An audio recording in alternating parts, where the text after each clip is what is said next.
सोलापुरातल्या सीना नदीच्या पाणी पातळीत वाढ झाली आहे। प्रशासनाकडून नागरिकांना सतर्कतेचा इशारा देण्यात आलाय।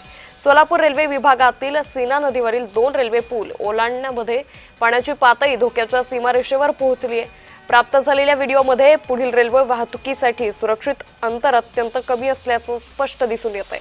त्यामुळे अपघात टाळण्यासाठी रेल्वे प्रशासनाने गाड्यांचा वेग कमी करून 30 किलोमीटर प्रति तास इतका ठेवलेला आहे।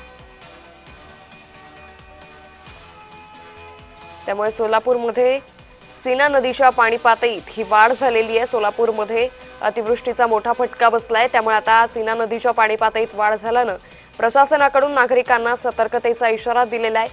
तर सोलापूरमध्ये या पुलावरील रेल्वे वाहतुकीचा वेगही आता प्रशासनाच्या मार्गदर्शनानुसार कमी करण्यात आलेला आहे।